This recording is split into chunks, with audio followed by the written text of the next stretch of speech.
Ayan na nga guys, at bubuksan na natin ang napakalaking mangga. Dinala ko pa nga ito para Maragondon kasi gusto ko matikman din ni Miss Esha mo. Ayan. Kasi si na Anet nakakain na daw nito. Si Esha mo hindi pa. Ang laki po ng mangga, oh. So, ang bango. So, babalatan na po natin siya. Sobrang laki po niya. Napakasarap daw ng mangga na ito. Ayaw naman tumalab. Ayaw tumalab nung kampet. Oh, birthday on. Ay, yan. Yan, guys. Oh, para makita nyo po. Nakita nyo. Masarap daw to pag hilaw. Hindi siguro, lalo na pag hinog. Ano po? Nahinog na siya. Ang laki. Parang papaya.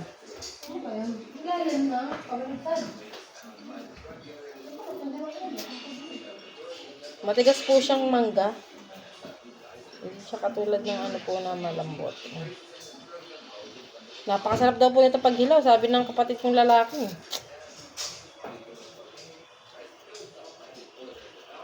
Napakabango po niya.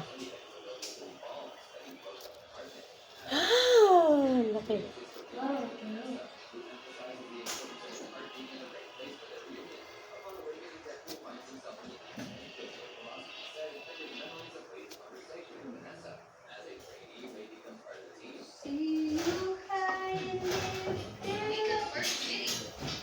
Shining in the light of your glory.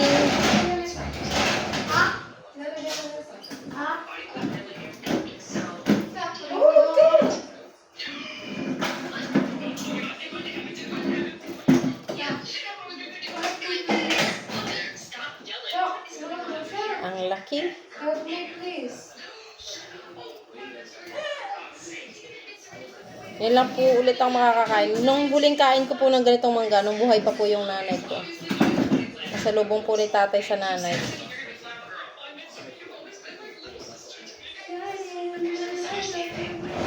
Ang laki. Kakangalay balatan. Ay.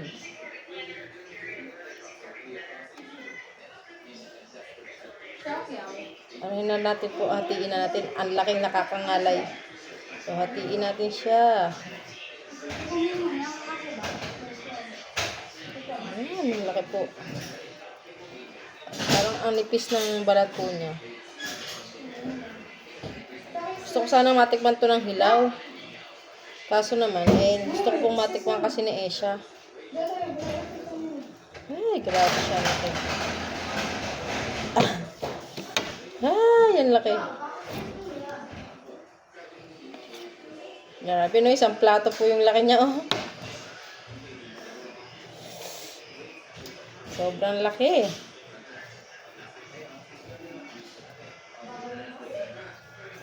Talaga daw po ito tinira ng kapatid ko para matikman namin.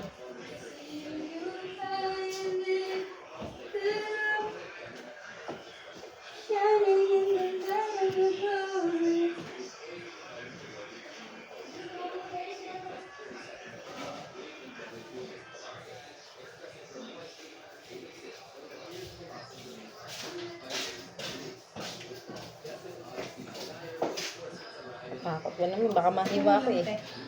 Ha? Sobrang laki pa naman niya. Yan. Maingay! Pwede po. Takot. Laki-laki oh. Hindi ko po mahawakan yung sobrang laki niya. Guys.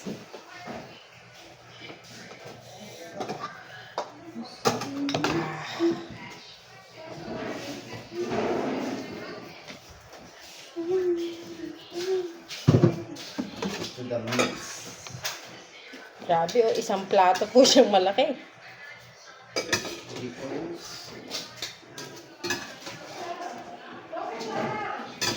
Tatanim po natin ang buto nito. Nakakatuwa po itong mangga na ito. Oh, see? Sobra pong laki.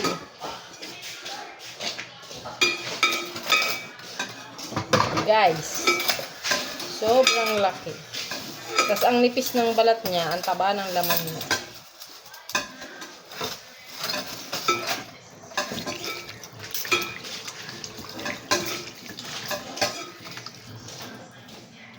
Guys, look at this. Isang plato po yung laki niya.